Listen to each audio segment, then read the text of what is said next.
নমস্কার বন্ধুরা, তনু কিচেন ব্লগে আপনাদের সবাইকে স্বাগত জানাই। বন্ধুরা, প্রত্যেক দিনের মতো চলে এসেছি আজকেরও রান্নাঘরে একটা নিরামিষ রেসিপি নিয়ে।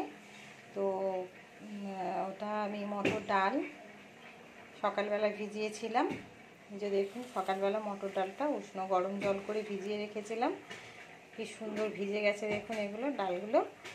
তো এই ডালের বড়া করে আলু পটল দিয়ে ঘি গরম মশলা দিয়ে সুন্দর করে নিরামিষ একটা তরকারি করব। আর এখানে করেছি কাঁকরোল আলু ভাজা, ভাত হয়ে গেছে। আর 3টে চারাপোনা ভাজা রেখেছি। আর এখানটা মাছ করছি, চারাপোনার তেলাপিয়া মাছ আছে। একদম অল্প মশলা দিয়ে সরু সরু করে আলু পেঁয়াজ টমেটো দিয়ে একটু পাতলা করে ঝোল ঝোল মতো রেখে একটা তরকারিটা করব। কারণ প্রত্যেক দিন জিরের ঝোল খেয়ে খেয়ে পেটে একেবারেই শ্যাওলা পড়ে গেছে। তো আজকে এভাবে একটু পেঁয়াজ দিয়ে এটা রান্না করব। তো আসুন বন্ধুরা, আলু পটলের তরকারিটা ডালের বড়া দিয়ে সুন্দর করে করব, একদম নিরামিষ। এটা চাইলে আপনারা যে কোনো নিরামিষের দিনে আপনারা খেতে পারেন, খুবই ভালো লাগবে। এবং তো ডালটা মিক্সিতে পেস্ট করে নেব, মিক্সির জার নিয়ে নিয়েছি। আর এখানে দেখুন সরু সরু করে কিছু আদা দিয়েছি, কয়েকটা কাঁচা লঙ্কা। এই মটর ডালের বড়ার মধ্যে আদা আর কাঁচা লঙ্কা দিলে স্বাদটা এত সুন্দর হয়। তো আপনারা অবশ্যই বাড়িতে ট্রাই করে দেখবেন, কেমন লাগলো কমেন্ট করে জানাবেন। তো ডালটা আমি একদম মিহি করে পেস্ট করব না, একটু গোটা গোটা রাখবো, একটু গোটা গোটা মুখে পড়লে ভালো লাগবে। আর সঙ্গে দিয়ে দেব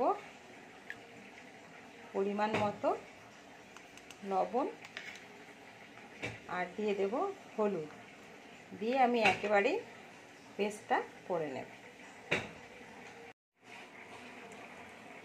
তো এই যে দেখুন বন্ধুরা, ডালটা এভাবে একটু গোটা গোটা করে বেটে নিয়েছি। বেশি গোটা রাখবো না, বেশি গোটা রাখলে ওটা আবার ভাজা খেতে ভালো লাগবে। এটা যেহেতু আমি তরকারি করব, ওই জন্য এইভাবে খুব অল্প অল্প করে গোটা গোটা রেখেছি। তো এবারে আমি গ্যাস জ্বালিয়ে নিয়ে বড়াগুলো ভেজে ফেলবো, কারণ এর মধ্যে তো সব কিছুই দিয়ে দিয়েছি। ডালটা কিন্তু খুব ভালো করে ফেটিয়ে নিতে হবে, নাহলে বড়াগুলো শক্ত হবে।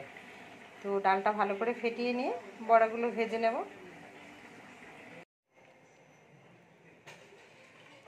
ডালটা ভালো করে ফেটিয়ে নিয়েছি।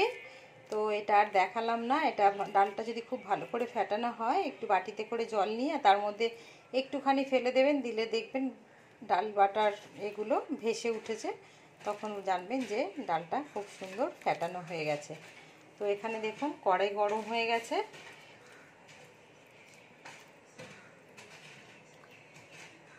বড়াগুলো ভেজে নেব।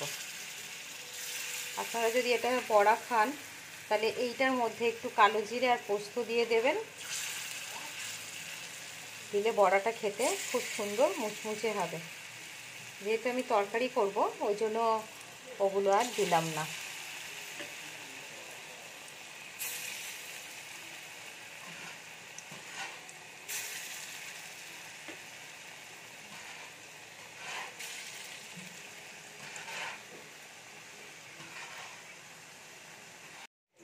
এদিকে বড়া ভাজা হতে হতে এই যে দেখুন বড়া ভাজা এক পিঠ হয়ে গেছে, উল্টিয়ে দিয়েছি। আর একটা কড়াই আমি বসিয়ে দিয়েছি, এখানে তেল গরম হয়ে গেছে। ফোড়নে সাদা জিরে দিয়ে দিয়েছি। আর এই যে কেটে রাখা আলু আর পটল টমেটোগুলো, প্রথমে আমি পটলগুলো দিয়ে দেব।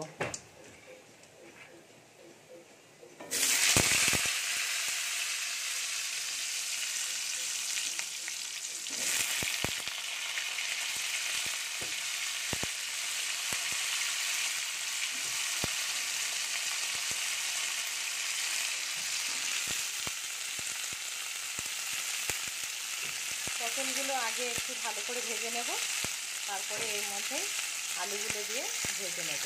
আর তুলবো না, একবারেই দিয়ে দেব।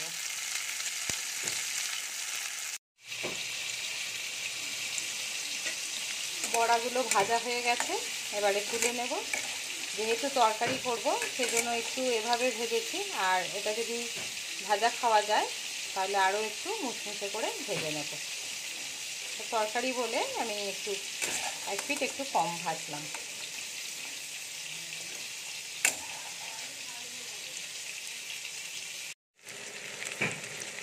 তো দেখুন বন্ধুরা, পটলটাও ভাজা হয়ে গেছে, তার উপরে আলুটা দিয়ে দিয়েছিলাম, আলুটাও ভাজা হয়ে গেছে। এবারে আমি একটা মশলা রেডি করেছি। এই যে মশলাটা হলো একটা টমেটো, আদা, জিরে, ধনে আর কাঁচা লঙ্কা একসাথে মিক্সিতে পেস্ট করে নিয়েছি। পেস্টটা দিয়ে ভালো করে কষিয়ে নেব।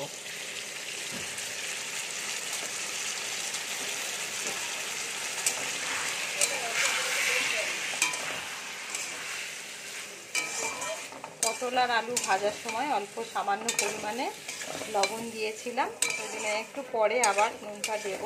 মশলাটা একটু কষানো হয়ে যাক, তারপরে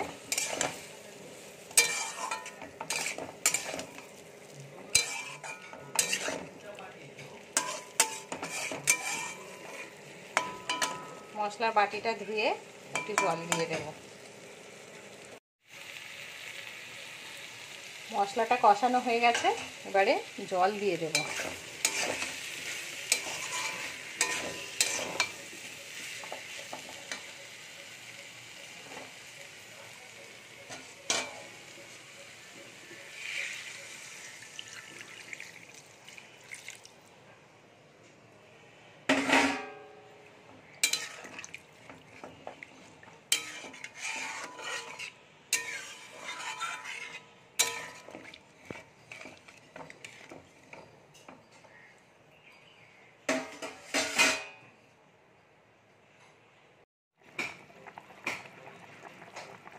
তো দেখুন বন্ধুরা, এখানে আলু পটল সেদ্ধ হয়ে গেছে।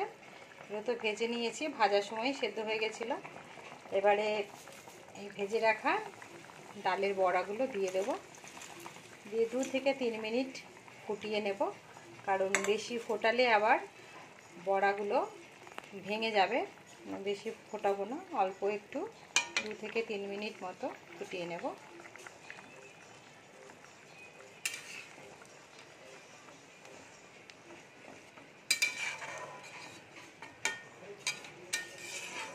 স্বাদ মতো লবণটা আমি দেখে দিয়ে দিয়েছি।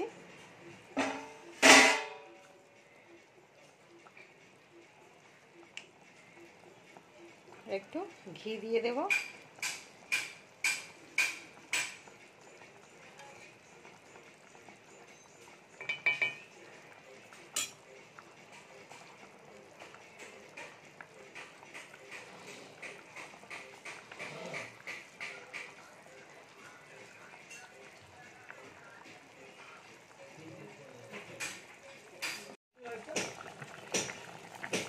সামান্য একটু চিনি দিয়ে দেব, আর একটু গরম মশলা দিয়ে দেব। তো এবার নামিয়ে নেব।